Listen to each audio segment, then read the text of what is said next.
ka-inhinyero. So welcome back again guys.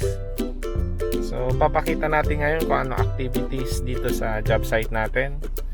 Ito, ongoing ngayon yung buhos. Ito yung nadatnan ko ngayon. So i-check natin ngayon kung ilan ba talaga yung laman per mixer. Check din natin kung ano yung design ng binubuhusan, design mix, katulad ng kung ilang PSI yung binubuhos natin. Depende yan sa ratio and proportion between the cement and the aggregates. Hopefully ma-check din natin yung yung pag-i-slump test para magka-idea din kayo kung paano ginagawa yung slump test actual on-site. Papasyalan natin mamaya kung ano yung actual status dun sa taas guys. Stay lang kayo dyan guys. Don't forget to like and subscribe.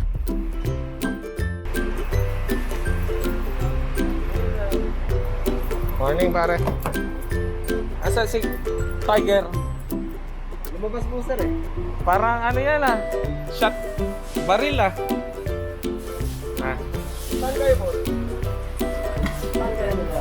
Parang gatling gun to Hindi ka? para sa lamok.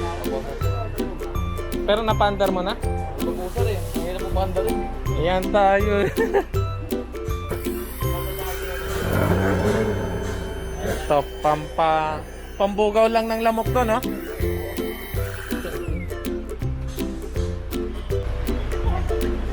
Check mo muna yung manual niya.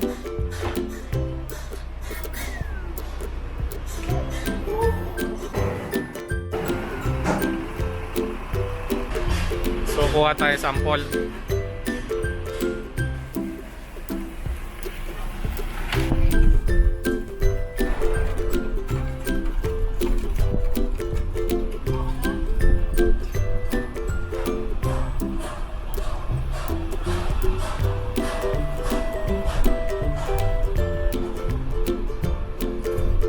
Malabnaw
design 7,000.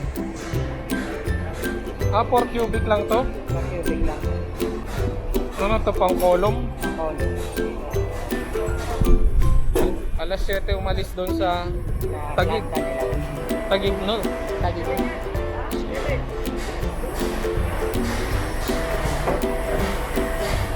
Isang oras na. Mag-alas 8 na. Good afternoon again guys. So before na-concrete na yung slab na in-inspect natin, then after 2 days pwede na silang maglagay ng scaffolding. So ang next na step nila is to have the succeeding floor, which is yung 8th floor. 7th floor yung binuhusan natin before. So ngayon, ito, pupormahan na nila yung 8th floor. And scaffolding works. So, sira yung tower crane. Mabagal ngayon ang takbo ng trabaho. So, kailangan manumanuhin yung pagbuhat ng bakal. Yan, oh, hindi gumagalaw yung crane natin. So, kailangan nating harapin to mga problema. May mga times talaga na ganyan, hindi natin ma-project. Kung kailan mayroong materyales, wala naman tao. Kung maraming tao, wala materyales. Yan, ganun. Kaya, yun yung mga factors ng delay.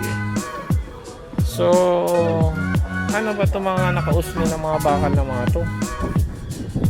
Guys, yan, no? Oh, ba't may mga nakausli? Tama ba mga yan? Sa construction, tawag namin dyan ay mga dowel, rebar dowel. Ito ay abang para sa CHB, para dun sa concrete hollow block. Reinforcement rebar ng concrete hollow block para naka-embed na yung rebar, hindi na kailangan i-drill. Yan, oh. Ito yung tamang proseso talaga, dapat nakapakain na dito sa konkreto. So mga yan, may mga wall dyan. Dito may mga wall dyan. Yun. So nagsi-uwian ng mga tao. Ano na oras is 6 o'clock. Sakto 6 o'clock. Uwian na. Orang merienda lang. So tips sa mga ano, kaya nagja-job site visit. Ito mga rebar dowel, ingat-ingat kayo dyan. Kasi pag just in case matapilok kayo, yun, tutumba kayo, tutusok kayo dyan sa mga dowel. So kung hindi pa naman agad-agad lagyan ng CHP, pwede nating i-tiklop, tupiin katulad nito para for safety naman natin. Mahirap na yung disgrasya, baka matapilok ka, matutusok ka dyan. Yan, mahalaga yan, rebar dowel. So itong dowel natin, meron tayong 16mm, meron tayong 12mm. Itong 16mm para dun sa stiffener column. Next time pakita ko kung ano itsura ng stiffener column. Then itong mga 12mm pwede na yan sa CHP. Normally ang haba kasi ng building namin so kinakat nila into 2 para sa workability. So area 1 kami dito, then area 2 dun sa kabila. So cut muna dyan. So dito sa pagkakat nila ng area is pinapa-approve din to sa consultant para sa construction joint. So may construction joint dyan para sa biga, construction joint para sa slab. So ito yung cut namin para sa hatian ng area 1 and 2. So area 1 nabuhusan na, area 2 napormahan na, ginagawa na yung mga rebar works just like tong beams and girders, mga verticals dun sa ilalim, ginagawa na para hindi magkaumpugan yung mga teams, hinahati pa nila sa dalawa. Okay, so ito yung power trowel guys. Meron na tayo nito sa other videos. So after na forward nila, magle-layout sila, magma-marking sila. Itong mga red na marking is para sa plumbing. Tingnan natin. Ito vent daw, which is yung vent pipe para sa plumbing. Yung SD, shower drain. Yung FD, floor drain. Ayan, floor drain. Itong WC, water closet. Ayan, FCO, floor clean out. Ayan. So after marking, lalatag na yung rebar. Then after rebar, ilalagay na yung mga stop out, yung mga pipes. Yun, yung usual na ginagawa namin dito sa construction. Yan guys, simple tips lang yun. See you again tomorrow. Ingat, safety first, and God bless.